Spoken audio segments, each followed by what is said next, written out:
Hi, I'm going to talk about product market fit and how to find your audience.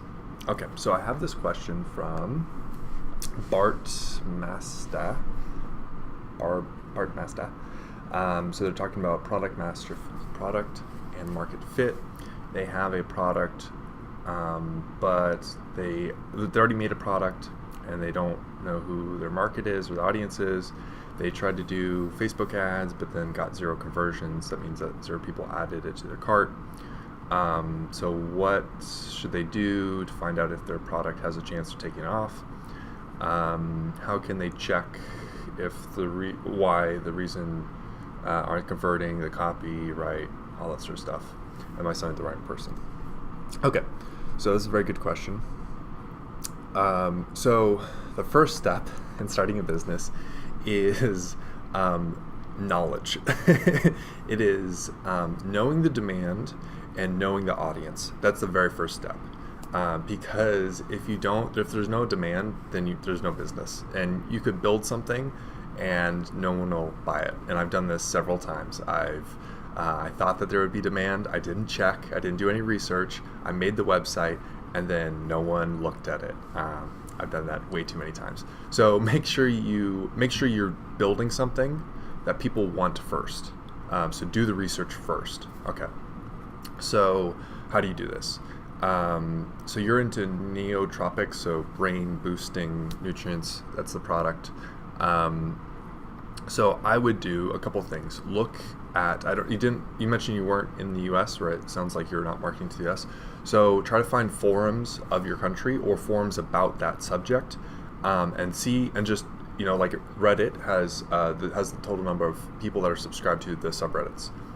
Look for your niches or your market and find those numbers. Just as a general, okay, how many people are interested in this topic?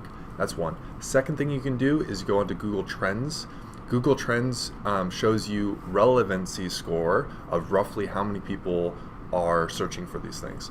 So it's good to compare two different numbers, and you can kind of compare subjects and compare them to the subreddits to get an idea of how many people are doing it. So you can compare weight, body training, maybe a specific subject like that for a subreddit, and copy that same term, check it in Google Trends. That would kind of give you a benchmark, and then you can compare that to your brain boosting supplement, and so to give you an idea of the number of people searching for it. And you can do that for country. Google Trends, you can select which country you can do, so you can select your country. That's what I would do. That would give you a general idea of how big your audience is. I suspect that there is an audience for you, but you never know. I'm always surprised. I type in a search term and there's a search, on Google Trends. I think there's something there. It sounds like there's something there, and there's crickets. No one's searching for it. And then the other times, they're like, no one's searching for that. And then all of a sudden, thousands of people a month are searching for it. So you never know. So that'll give you a good idea of the general audience size. Now you need to build an audience. So how I do this is I start with a goal, and typically my goal is 2,000 emails. The reason I do that is because that's the amount of emails you can collect with for free on MailChimp before you have to go into their paid service. And I think that's a good benchmark, because if you have 2,000, then it means that you have something going on. How you do this is you provide value, give something away, and then you ask for something.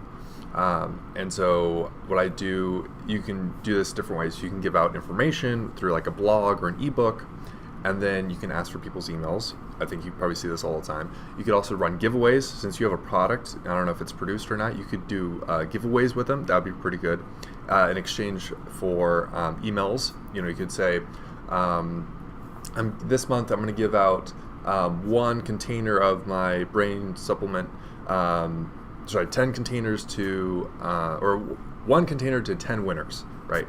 And then put 10 away, and then you have 100 people sign up, and then you give 10 of them the thing, so they had 1 out of 10 chance of winning, for example. And then you just got 100 emails. That's how that works. There's different ways you can do giveaways. There's different softwares to provide it. So that's how you start building an audience.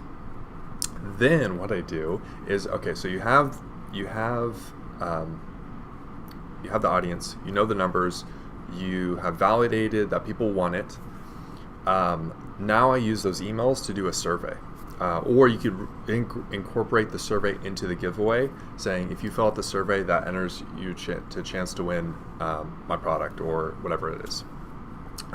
So with the survey, you're not finding a product. You are not finding a product. You cannot ask enough questions to find the product. It is a bad way to do it.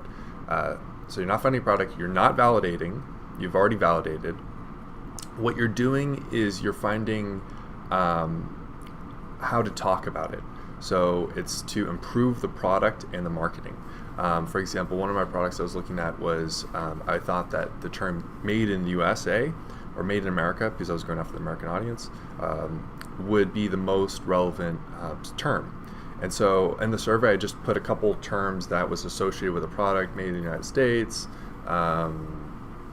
animal-free, and the other one was hypoallergenic. And I kind of threw hypoallergenic as just as an end. I was like, okay, well, somebody's going to be interested. I was blown away that hypoallergenic was the most important factor for people, and made in the USA was one of the least.